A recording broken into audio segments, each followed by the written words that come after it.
All right, welcome to another episode of Violent Minds. I am one of the hosts, Mark Chiappetta, your resident private investigator, and sitting on top of me is Dr. Keith Ablow, your resident forensic psychiatrist. I was a resident in psychiatry for a while, but then I learned more. I learned more. I'm going to share a little secret. So before we went on the air, and this is along the lines of my, I guess, sometimes off-color personality. Before we went on the air, Dr. Keith Ablow's son, Cole, stopped by and said hello. So I got to meet him on Zoom. But what you don't know, Dr. Ablow, is that my youngest son, Max, I was going to name Cole. Wow. Yes. And you didn't because you decided that it would, what? I didn't because I was going to name him Cole, but I was going to spell it Khol because he kind of came to life in the parking lot of Kohl's. Oh, there you go. Right. Yeah. That's that would be one of those, when I was in residency, sometimes things would be uttered in the delivery suite and someone would hear it and say, that's the name. And we'd be like, no, that's the name of the syringe we're using. Yeah. No, don't use that. So yeah, anyhow, there you have it. A few too many drinks out one night, hanging out, and next thing you know, but yes. I decided on Max. Got it. Because his whole life, he'd be like, why is my name spelled after a department store? And I would have to tell him why. Indeed. He could end up working there, end up being CEO there. You never know how these stories are going to go when you plant the seeds. So another fun, quick story before we bring in on a guest. So we have an interesting guy coming on today. His name is David Sinclair, and he is with a company called Volta, and he's going to talk to you about privacy issues and things that we deal with in our life today, and how we're constantly being watched and constantly being surveilled, and how assaulted. Really, I'm assaulted. Yeah. I mean, we're talking violent minds. We are being assaulted and our data is being ripped from us in the same way that intimacies might be ripped from a person. Oh. And David has dedicated his life to making sure that doesn't happen. So he founded this company, Volta Wireless. We're not even paid spokespeople. Yeah. And we're having him on because he makes it possible to not be raped for your data. Sorry to put it that way. No, I'm excited because I guess in a less violent way, I get targeted, marketed all the time. And because of that, I spend probably, hundreds and hundreds of dollars a year on products that are being thrown at my face on social media or online.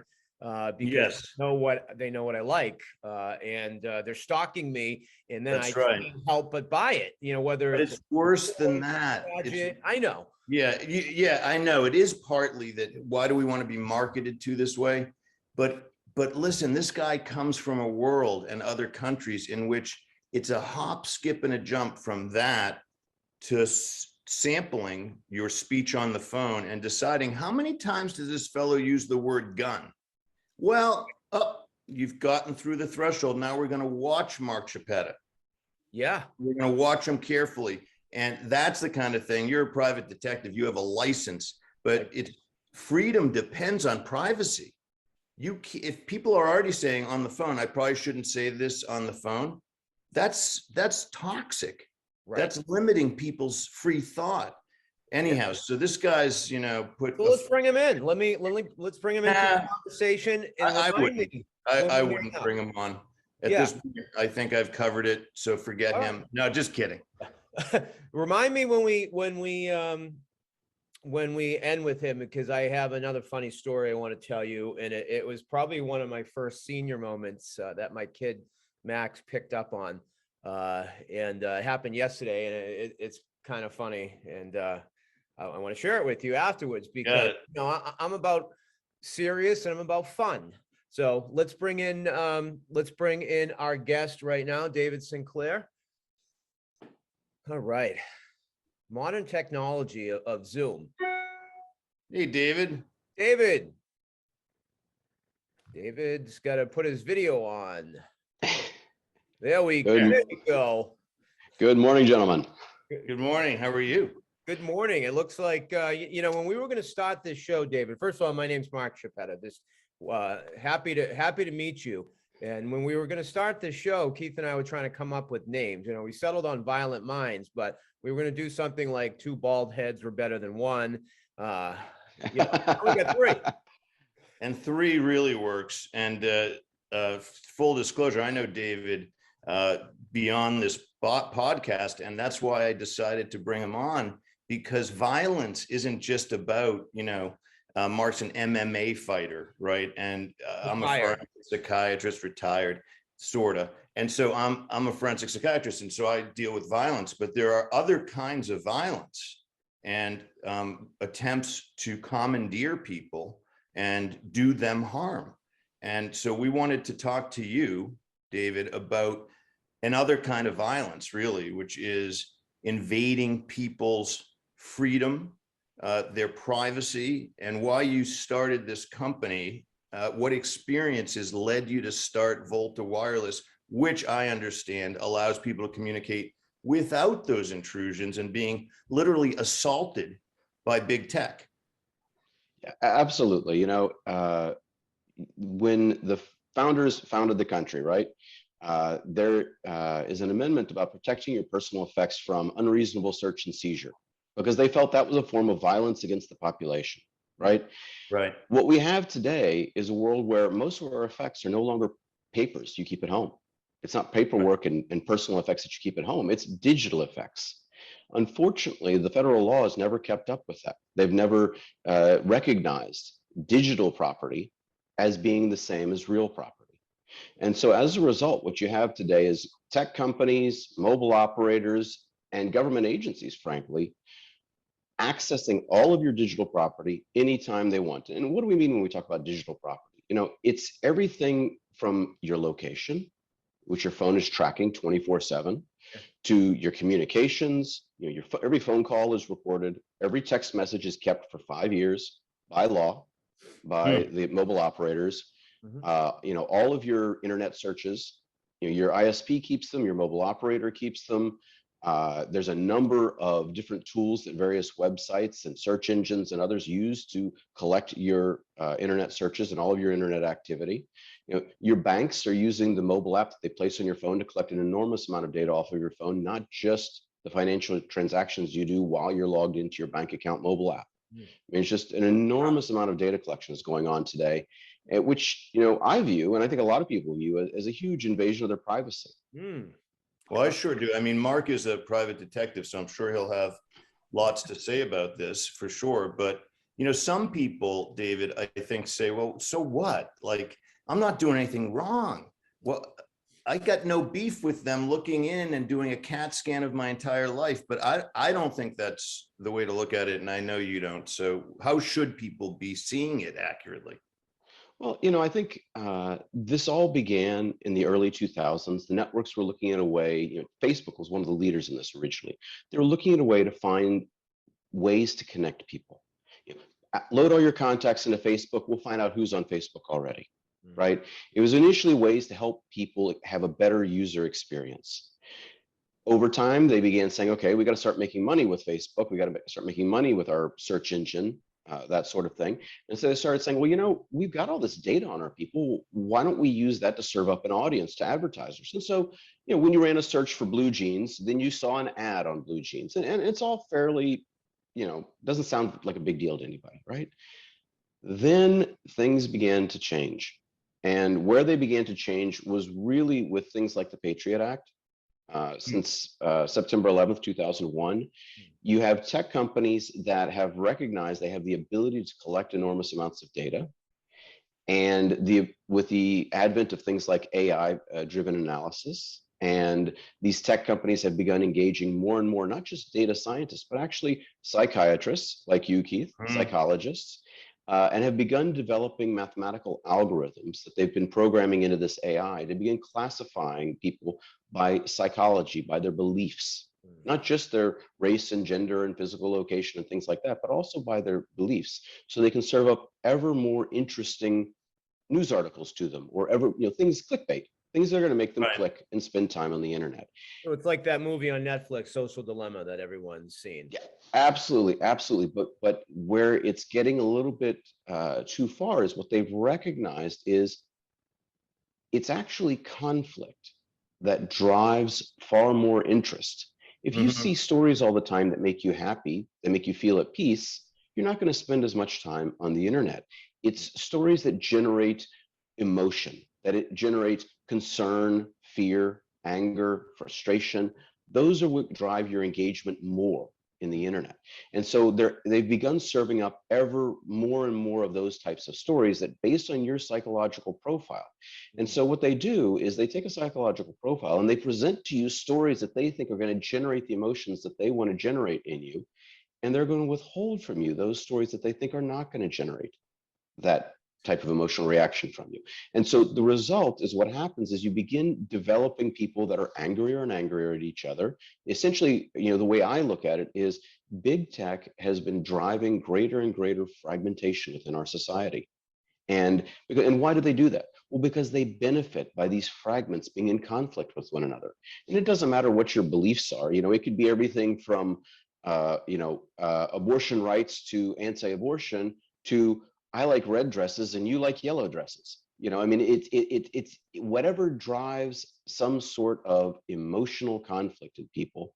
That's what they've been doing, and what they've developed are these algorithms that enable them to effectively control and manipulate people based on the information that they give them access to. Well, And that in and of itself, to your point, in my opinion, is a form of violence. well, that's a form Violence of against the psyche. but you've seen it go worse. I think you've been in other parts of the world where, I mean, Well, listen, yeah. if what they're doing is manipulating my psyche, I don't like that, right? That's violent. And they're Right. making me hostile toward other people who I might otherwise understand and commiserate with or empathize with and not be in conflict with. I become a more hostile person. Who wants that? But then again, you've been in parts of the world, because I hope it's not, I hope it's Yeah, absolutely. You've been in parts of the world doing things that led you to be exposed to the fact that governments aren't really reliable and just stopping with government and big tech. Let's just, get people to be angrier at each other. They do more than that if they're Yeah. So they're inclined to. just a little bit of my background. I haven't spent most of the last 20 years in the US. So most of the last 20 to 30 years, I've actually spent working in emerging markets. So countries where, let's say, the rule of democracy isn't the standard, isn't the norm, right? Right. Very often countries where there have been dictatorships in place, countries with a history of having a strong secret police, and countries where it's absolutely normal for the government to try to listen in on conversations and to frankly arrest people for crimes before the crime is committed, just because they suspect this person may commit a crime, right? I've had the pleasure of being running subsidiaries of U.S. companies in various countries around the world, and often been pursued as, is this guy a spy? Because we were doing government contracts and contracts with national companies and things like that. Government agents trying to hack into my computer. I've had people who've worked for me brought in for interviews to try to, figure out. My personal assistant was very often brought in for interviews by the security services to find out what I was doing, what were all my meetings, what was going on, all that sort of thing. In addition to having things like my calendar hacked and that sort of thing. So, it's in the vast majority of the world, in fact, freedom of speech, freedom of thought, freedom of communications is not the norm. The governments are against that. The governments want to control that. The governments have a history of controlling access to information and using propaganda to frankly control and manipulate the population. Sounds like And that's talking about America and in the direction that we're headed. well, that's I moved back to the States a couple of years ago after spending all of this time abroad. I moved back to the States and back in 2018-19, moved back to the States full time. And I really hadn't gotten into social media when I was outside the US. It wasn't as big a thing for me there, having Facebook and all this sort of thing. And I was coming back to the US thinking, I'd left the US pretty much in 2005 and thinking, this is going to be great. I'm finally going to get to live in a free society again. Everything's going to be wonderful. And I was shocked by how much surveillance there is. It's amazing how much data is collected on us constantly. We are being watched nonstop. And it's not just the tech companies, it's not just the mobile operators. Most scarily, it's the government agencies that are using these tech companies, using these mobile operators essentially as tools for the collection of data. Yeah, no, I was going to say, as an investigator, I subscribe to various different services that collect data that allow me or assist me in my skip tracing abilities when it comes to various cases that I'm working on. And it amazes me at all the data that they can collect on people, and how useful it is for me. Now, of course, I am regulated and I have to be approved to get this information, but just through my licensing. But it's just, yeah, it's fairly scary. Now, your eyes being open to the US coming back and what you saw, is that what inspired you to kind of go in the direction and start up Volta Wireless? And can you tell us a little bit about what you guys do? And what I'd say is yes and no to that question. So honestly, I sold the company that I had been running. I'd left US corporations and opened up my own company in Asia. Sold that company and then moved back to the States.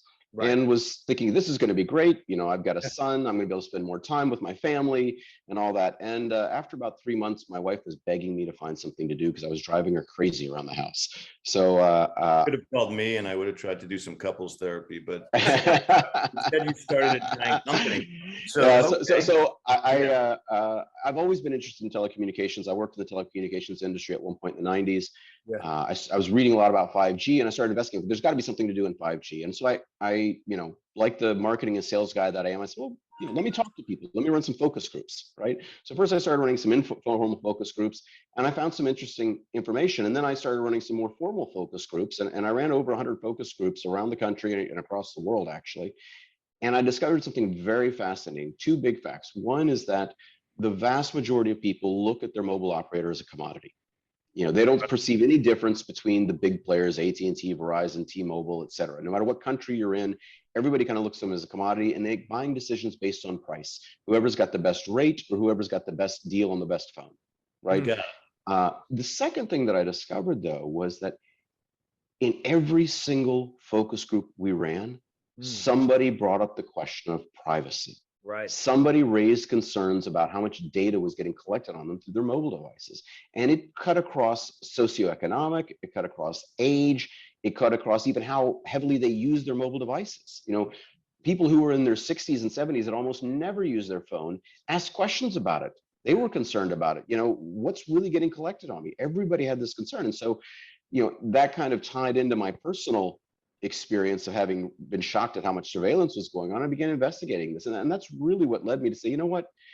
There isn't a mobile operator out there that's trying to help people protect their privacy. That's trying to help people control. The biggest issue people had is they felt like they had a loss of control. You, Keith, as the psychiatrist, understand this very well. People feel that they have a loss of control over their digital information, over their personal information that's available online.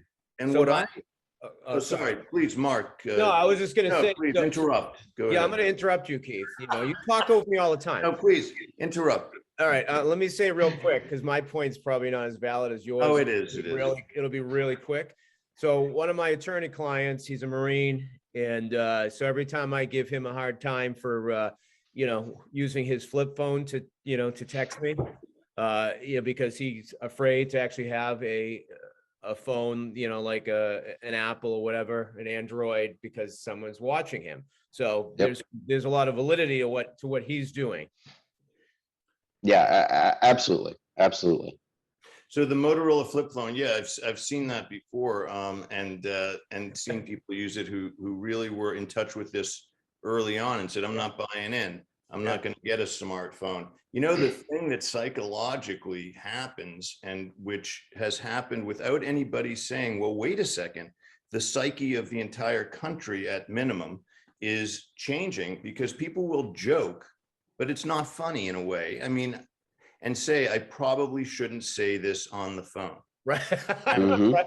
Yeah. This is a new thing, but they're onto something. Nobody said that when you had the rotary dial phones and you were maybe they should have, but they didn't. It wasn't invading our psyche, this notion of self-suppression, right? Self-editing, self-censorship. People are now scared, and that's why I think Volta is more about, I mean, when you're providing a private service, you're providing freedom because you're freeing people to say what they really think, because otherwise right now people are editing. They're like, no, I shouldn't say that about January 6th, or I shouldn't say that about the election. But what if someone's listening? Yeah, they are, right? So to be free. Yeah, you're absolutely right, Keith. And actually, the research we've done, the qualitative research we've done, as well as the quantitative research done by people like Pew and others, shows that when you talk to people about privacy, that they ask the exact question that you asked, Keith. Well, I'm not doing anything wrong, so why do I care about my privacy? Yeah. But when you start talking to them about freedom, and you say, well, you know, are you careful about what you say when you're sending a text message, or when you're making a phone call? You know, are you careful about what you search for on the internet and how you search for it and things like that? You know, people really are self-censoring, and they really don't feel like they have the right to free speech. They can't really say what they believe. They can't really say what they feel.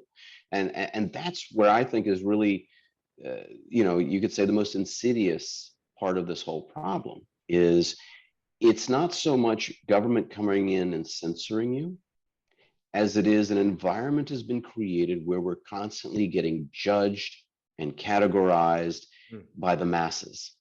And with that, we don't want to be judged. It's natural. No one wants to be judged. You know, we want to be able to be free and say what we want to say and believe what we want to believe. I mean, that's kind of the whole idea of, right, the God-given right to freedom of speech, freedom of belief. But we're in a situation now where people really have begun thinking that, well, that right to freedom of speech and that right to freedom of belief, well, that's only supposed to be exercised inside my head. Right. I can't actually share that with other people. And that's what I think is really the most dangerous thing. And that's really part of the reason why we started Volta Wireless. The whole idea was to give people a way to communicate freely with each other, to share information freely. You know, it was amazing. You know, we're all old enough to remember when the internet first started. Everybody was about, this is fantastic. Everybody's going to have access to all the information in the world. You know, you're going to go out and you're going to use, you know, some search engine like Netscape when it first came out, and you're going to be able to find anything. You know, it was all about freedom of access to information, free sharing of information, free communications. You could suddenly communicate with people all over the world that you'd never met before. You know, and this whole idea of freedom and democratization of the internet really changed around 2008, 9, 10, 11. It became so much more about no longer the sharing of information, but the collection of information. Yeah. You know, the internet really began getting driven by the collection of information by, initially it was just a few companies, but today it doesn't matter if it's big tech or small tech. Every company that's putting a mobile app on your phone is collecting information on you. Why? Well, because there's a huge market for it. Yeah. You know, there's a huge market of data brokers that buy and sell information. And you know, today, the government doesn't need to go get warrants anymore. They just go out onto the data market and buy whatever information they need. You know, if they want to know the location of somebody's cell phone, it's for sale. Right. So in layman's terms, someone like me, if I wanted to use your services, how do you know, what can I do to use Volta Wireless? And you know, let's talk a little bit about what Volta Wireless is. And yeah, that's what I'm curious. You know, yeah. So effectively, Volta Wireless is a mobile operator first, but we're a mobile operator focused on privacy. And so, what does that mean? You know, giving people freedom, this digital freedom to talk. Right. So what we've done is we've implemented a service that enables you sign up for our service like you would for an AT&T or a Verizon. Okay. You know, you can get a SIM card, or for those of you who want it, you can download an eSIM, an electronic SIM, and then you download our app. And you make all of your phone calls and all of your communications through our app. What that does, though, our mobile service essentially prevents mobile operators and anybody else who's trying to listen in through that mobile operator from being able to collect your location, your internet searches, your communications, your contacts, all of those things, right? In addition to that, we have other tools that help secure all of your internet searches. So no one's going to be able to monitor what websites you're browsing, or even collect your IP address, right?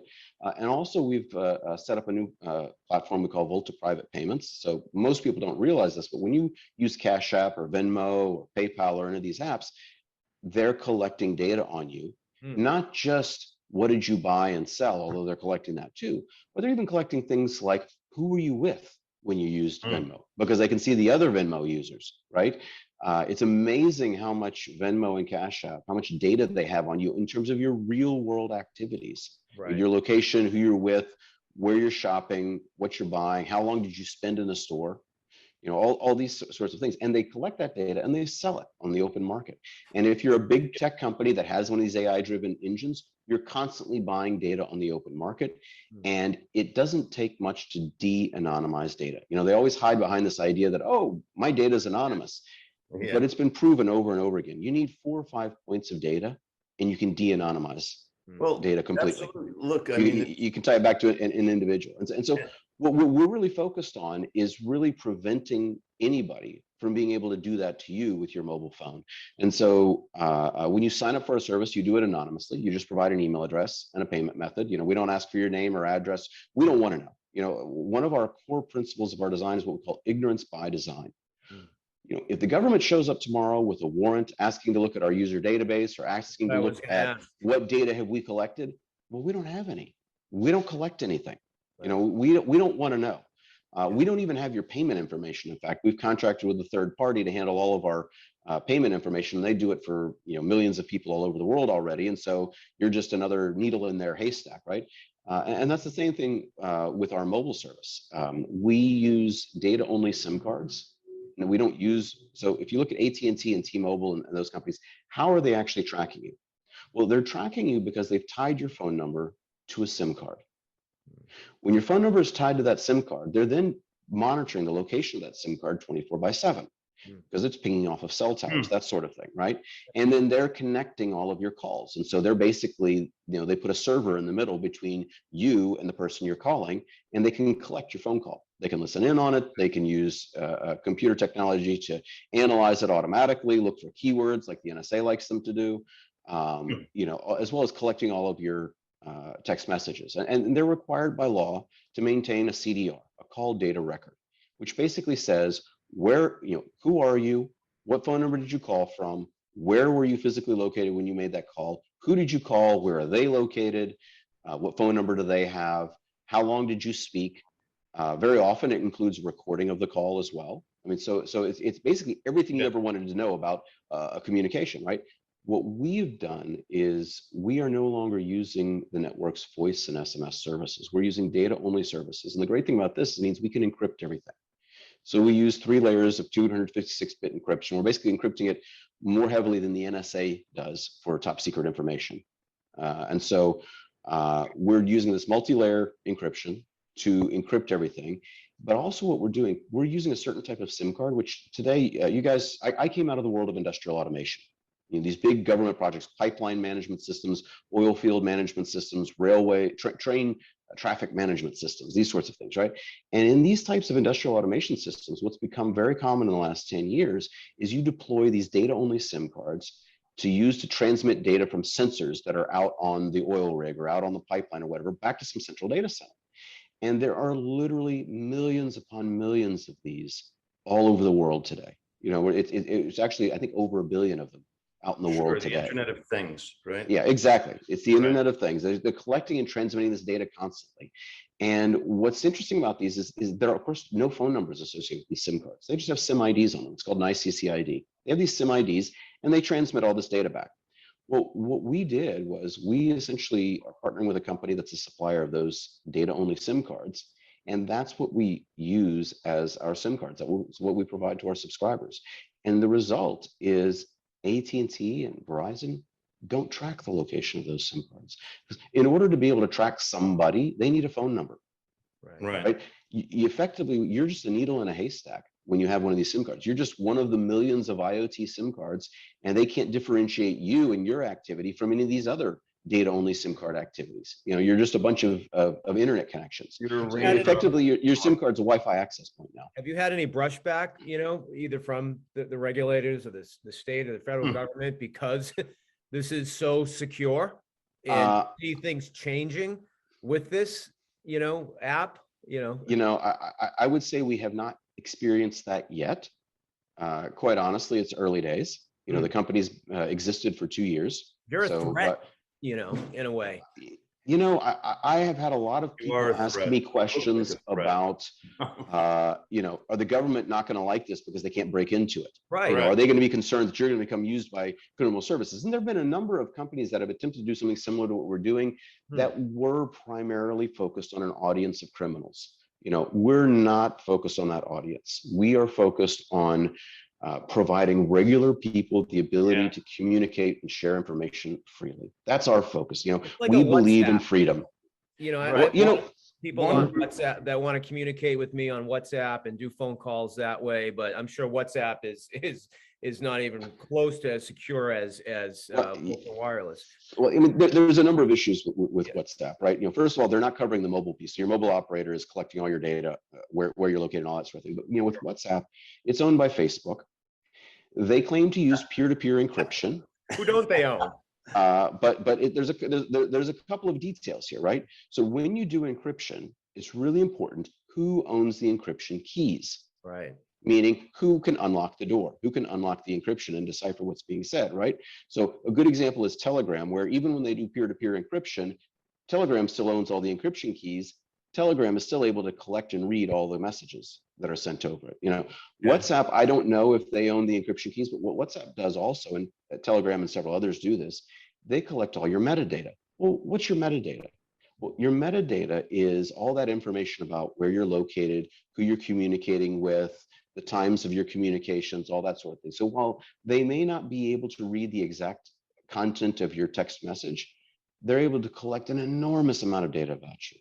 And really it becomes a whole map of your life. And the thing that's really fascinating is when you look at this, you think, okay, we all have cloud accounts, right? We all have our iCloud account, or we have, Dropbox or whatever, right? And we think, okay, my stuff is safe in the cloud. Well, what you don't realize is that, in fact, there are laws in place which allow the government to go into any of these data centers and collect any information on anyone that they want to. And when they issue these orders to collect that information, they also issue what's called a gag order, which prevents the operator from informing you that your data is being collected. So it's like having a back door in the safe, right? You put all your personal information into the safe thinking it's going to be safe there, and somebody actually has a back door in that safe and opens it up and starts collecting all of that data out. And it happens all the time. And people say, oh, well, this is a rare instance. Actually, it's not. If you go out to Google, you go out to Facebook, you go out to Amazon, you go out to Microsoft, IBM, they have a standard price list that they charge for the government for the supply of information. It's so common, they've had to automate the process and commercialize it so they can make money from the effort that they do to make this possible. I mean, it's just shocking. And there have been news reports where the CEO of Microsoft was complaining about how much time and effort Microsoft has to spend doing this for the government, and how they're not getting paid enough for it. And to get, not to get too political, but to get political, one, you said, that there have been other companies like this that focused on facilitating communications for criminals. Well, I'm here to tell you that one group of one entity's criminals is another entity's patriots. So here we have people looking at January 6th and the assault on the Capitol building. The insurrection. And you can feel it. They're gearing up to make this a massive issue for the next presidential campaign. You tried to take over the government. They say nobody will be free from prosecution who had anything to do with this. That sounds a lot like the government saying, well, now we're going to ask for carte blanche to do this kind of monitoring, because if you were in close proximity and had lots of phone calls with somebody who walked into the Capitol building uninvited, well, you may be a threat to this nation. No, absolutely. Probably already monitored. I mean, so actually, there have been a number of news articles. Most recently on January 6th this year, there was an article in Vox about really? how the government has been partnering with AT&T and Verizon and Google and Facebook and Bank of America and other institutions to collect data on people to figure out who was in Washington, D.C. that day. And there have been a lot of people that have been arrested and brought in for questioning that were just physically located in Washington, D.C. that day that weren't even at the Capitol. Brought in for questioning. What kind of country is this? Brought in Exactly. for questioning. It's Exactly. Australia. We're in Australia.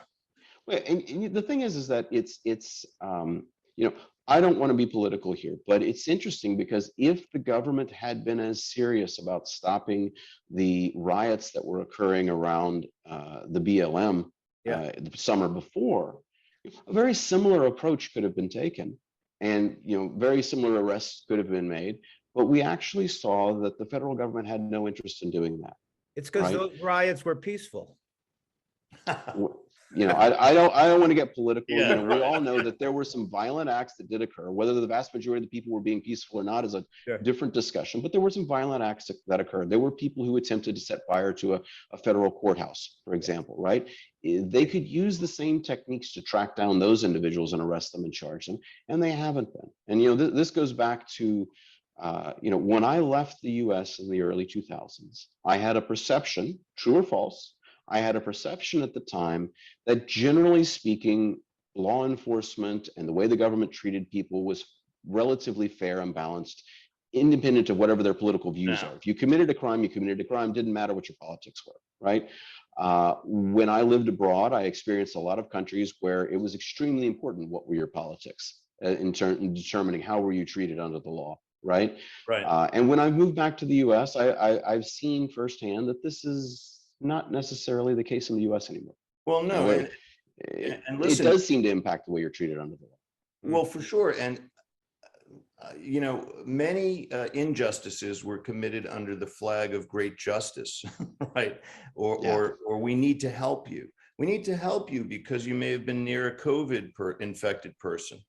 We need to help you. You may have been close to them in proximity. In fact, we have a text message saying, now you've lied to us. So they bring you in for questioning. Were you near this person because you're not wearing a mask and you've been in crowds and you were near this person? No, I wasn't. Well, wait a second. We have text messages saying, can you meet me for coffee? What's this? And if you have the right to go looking at these things, everyone's a criminal. I remember Ben Carson saying, if I wanted to get you, he said at the National Prayer Breakfast on an IRS issue or another issue, I could get you. Oh, right? Oh, yeah. I mean, look at Australia. Australia is a perfect example, right? They're taking people who were near people that were infected with COVID, and they're sending them to what are effectively prison camps. They didn't commit any crimes. They're just being imprisoned in some camp far away from everyone else because they were near somebody who had COVID. They didn't even test positive for COVID themselves. It's just it's a good example of what was once a democratic free society that's just gone over the deep end. I have a trip planned in October in Australia, so I'm curious how that's going to go. But I hope you make it home. I think right. I think in today's climate, I think Americans are starting to wake up and smarten up. And I think, especially when it comes to, the First Amendment and what they're, what's going on. And I think a company like Volta Wireless has arrived at the exact right time that I think, people are saying, you know what, I'm tired of this. Maybe a service like this is something that can help, and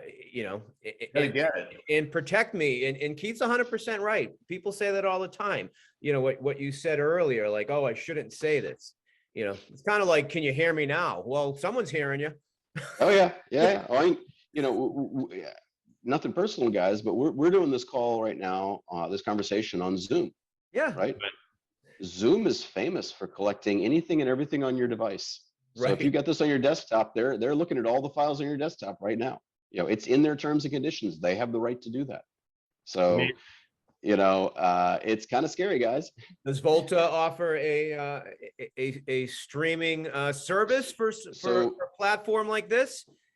Thank you for that segue. You picked up on the hint real well. So in fact, we have a one-to-one video conferencing capability. within the next 3 months, we intend to release a Zoom-like capability where you'll be able to have up to 50 people on the call at the same time and share your desktop and all of that. So that's on the roadmap. It's coming. We've developed the technology. It just takes a while to roll it out and get it to where the point where it's as stable enough so that I can do this and it's not going to get my call dropped or whatever, right? So that's coming soon. Well, I think we're going to have to switch over to that because Keith says, a lot of controversial things that, I just don't want I don't need anyone showing up at my door. I hear you. Keith's that way, It's at this point, Mark, you are a marked man. We have had enough in the way of conversations and texts that they're concerned about you. You know what? When you said they saved text for 5 years, I was like, everything started going through my head. I'm like, fuck, what have I said in the last?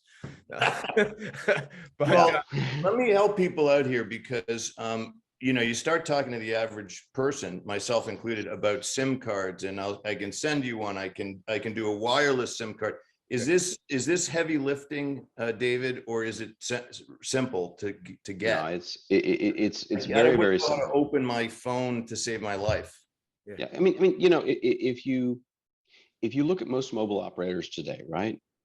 People today are generally ordering their mobile service online, and they get shipped a SIM card, and they stick their SIM card in, and it works. And that's essentially the same process you can follow with us. We have the added benefit that we do what's called an eSIM for your phone. So AT&T and Verizon have started doing eSIMs for things like Apple Watches that you can download. We can actually let you use it on your phone. And if you have the last 2 or 3 generations of the Google Pixel or the Samsung phone or the Apple phone, you can download an eSIM to them and use it. And so that would allow you to download it on the internet and immediately start using it. And it's really simple. It's like downloading an app, essentially, right? Great. Okay. Once you sign up for our service, you get what's called a Volta private number. So what the Volta private number is essentially it's a new phone number that doesn't have any of your personal information tied to it. And so, one of the issues is your current phone number. Everyone in the world knows whose phone number that is, right? If you want to, you have the option, of course, to port in your existing number. A lot of people don't want to lose their existing number because all their friends have it, et cetera, et cetera. If you want to, you can port that in. Just you've got to bear in mind that everybody already knows who owns that number, right? Right. But you get what's called a Volta private number. Once you have your Volta private number, then it's just a matter of you either order to have a physical SIM delivered to you, and by the way, we can deliver it anywhere. It doesn't have to be to your home. You want to have it delivered to a friend, so that SIM card doesn't get tied back to you. You can do that, or to your office or whatever. We can deliver it wherever you want us to, and then or you can just download an eSIM, and then you just download the Volta app. And once you've downloaded the Volta app, you log in with your Volta private number and your password, and you're good to go. You can call anyone. Relatively cost effective for consumers out there. We actually cost significantly less than your standard AT&T, Verizon, T-Mobile plans. So with us, you start with unlimited talk, text, and data at $19.99 a month. You can have unlimited high-speed data at $39.99 a month. Sign me up. And the other thing that we do, though, is because this is not just a need in the US, this is a need in a lot of countries around the world. And so we're very focused on enabling international coverage. So in the $19.99 a month plan, you get unlimited talk, text, and data in 200 countries around the world. In the $39.99 plan, Volta Digital Nomad is what it's called, you get unlimited talk, text, and high-speed data in 44 countries and unlimited talk, text, and data in the rest of those 200 countries that aren't covered by the 44, right? So everybody constantly gets unlimited talk, text, and data in every country in the world. It's just a question, and when you buy your plan, as to how many countries do you want to have unlimited high-speed data in?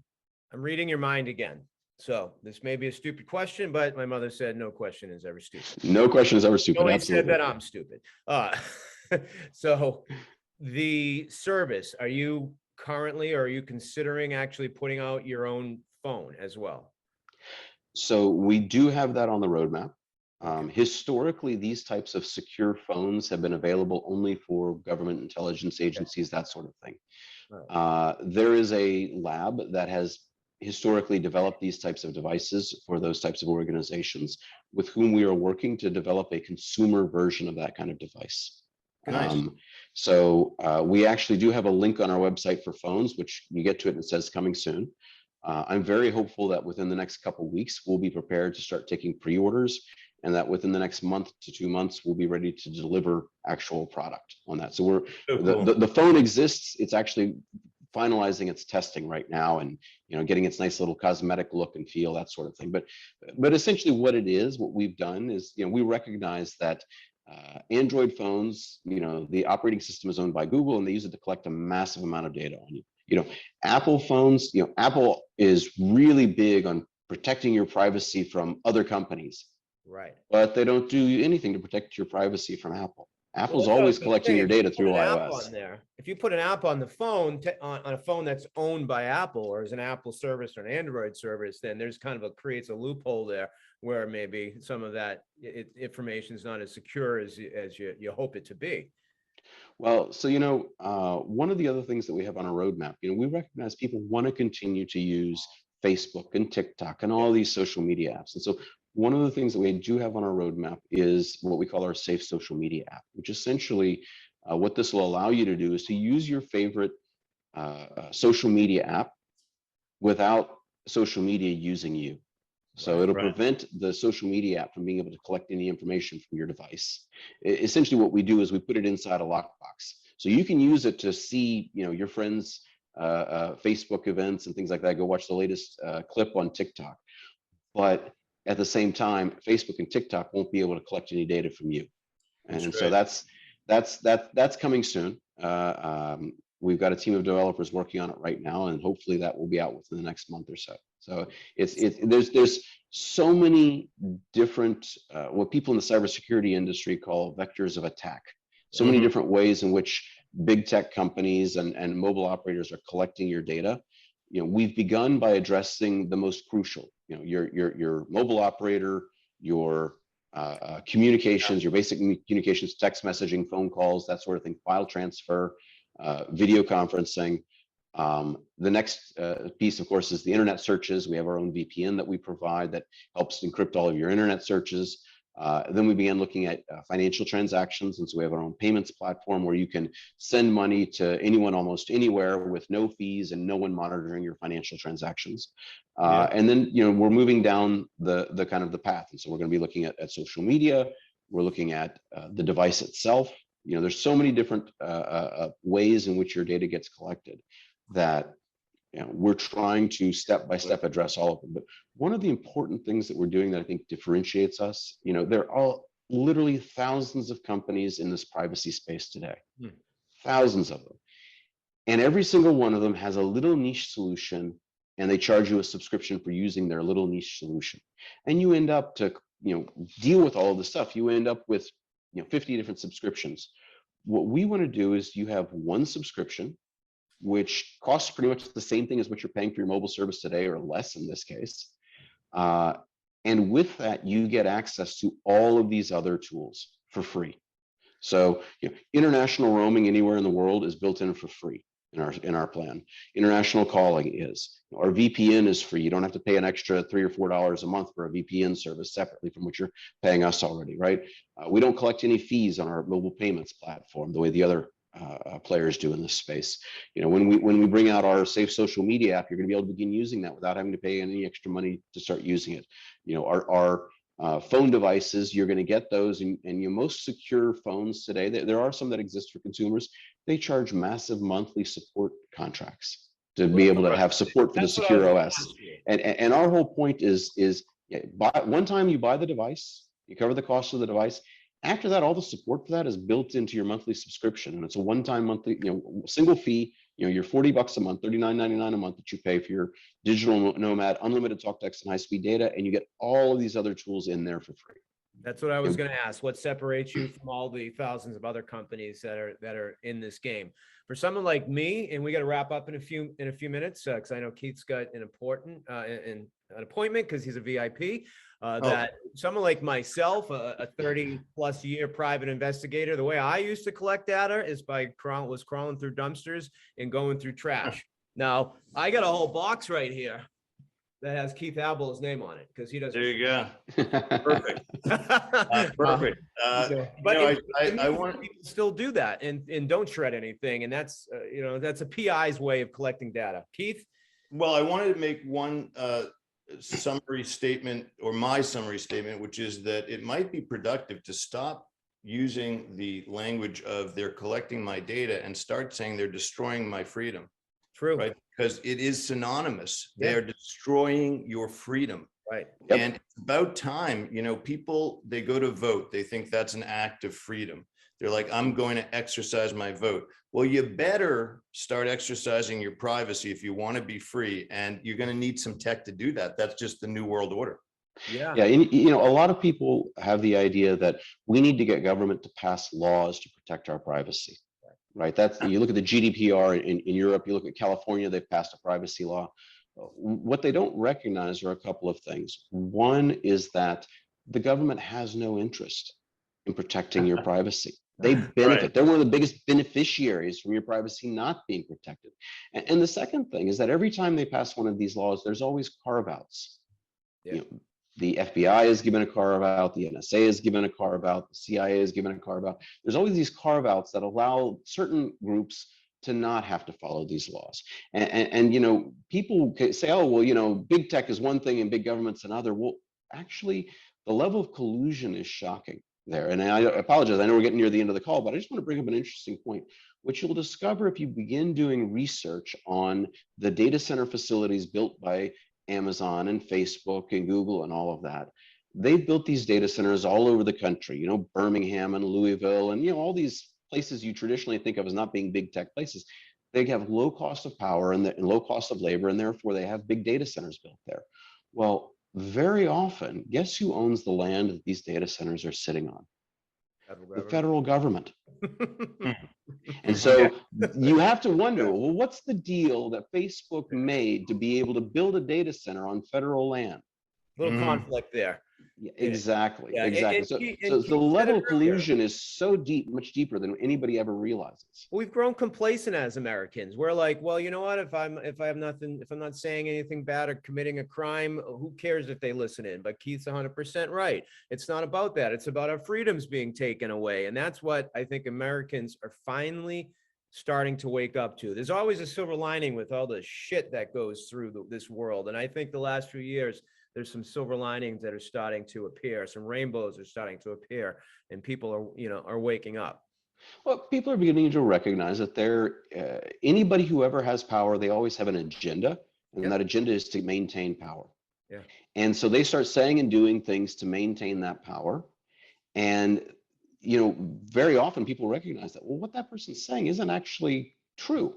Right. You know, and the problem is that they now have the ability to control the access to information. So when you start talking about the fact that it's not true, you can't get the word out. How do you so you find, really need these types of platforms to be able to freely share the information. We got to share the truth. Run in a second here, but how do you find, you know, your company? What's my you know, we'll run it along the bottom of the show. Yeah, very simple. VoltaWireless.com. VoltaWireless.com, and they can reach out to you or one of your reps directly there. And absolutely. So they go to VoltaWireless.com, and of course there's a contact us on there as well if they have questions. But it's very simple to just sign up. You know, you just need to provide an email address and create a password, and sign up for one of the subscriptions, and then go through. We have a little startup wizard that gets you your phone number, or you port in your phone number, and then get you your SIM card, and then you're good to go. You download the app and you start using it. Well, I know a little bit more about this than Mark does, because I've looked through the website in detail. It's also a way that you can earn some dough, apparently, because you can actually get other folks to sign up and sort of get a kind of commission or something. We don't have time. I mean, but yeah, on it. I'm going to be looking at it, and if you see a name come through, that my code name is John Holmes. Just so you know. So, that's me. Just okay. All right. Excellent. I thought it was Sly Stallone. You love a little secret that it wouldn't take the NSA 10 seconds to discover is that Mark has every permutation of Rocky merchandise that's ever been proffered to a human. So all he sees when he goes on Facebook is the Rocky watch. They stalk me. That's why. And I buy into it. We've already discussed this. All right. Yeah. On that note, Dave, I want to thank you for coming on. Very interesting. I'm excited. I'm going to research this more. And we'll have you on again. Thanks for coming on. Yeah, that'd be great. Thank you very much. Hang on, Dave. Great to meet you through Zoom, and I look forward to using your services. Well, thank you very much for having me. I appreciate it. And please just go out to voltawireless.com and try out our service. You got it. I'm in. Thank you, sir. Thank you. Right. Take care. God bless. Bye-bye. Bye. Hey, Keith. Hey, buddy. That's interesting. You kidding me? I'm paranoid. That's what I am right now. I'm starting to scratch. And I'm like, all right, who knows what? And and I know he says that Dave said that there's they don't cater obviously towards the criminal element, Right. but it's certainly an interesting tool, especially in my world, for those infidelity types out there, to protect their identity. They're going to make my job that much more difficult to be able to trace and track. I mean, it's kind of like, listen, with a pandemic afoot and with January 6th on the tip of everyone's tongue, you do think like, okay, if you start talking ivermectin and whether it works, right? Not only has Facebook decided we're going to suppress you if you start saying that something works that we don't think does, but the government may decide, well, that's a crime. You are proffering information that could hurt people. There's no stopping this. We've got to take back privacy and freedom. By the way, David Sinclair, obviously our guest, you wouldn't have to do an IQ test on him to figure out he's smart. He's very smart. Right. You know what? Or I would say, maybe I'm more from Massachusetts than you are. I would say he's wicked smart, right? He's wicked smart. He's wicked. Yeah, he's wicked smart. I get it. Yeah. Someone at the door. Yeah, there's someone at the door. I got to run. All right, let's wrap up the show. I'm going to tell my story on the next podcast. I want to thank everyone for joining Violent Minds. Make sure you check out David Sinclair in Volta. Keith. All right. You be good, my man. We'll talk to you soon. All right. They really want to come in. There's been lots of knocks. All right. I hope it's not the feds. All right. Call me if you need me. I'll be right there. I will. They've been here before. All right. Bye. All right. Bye.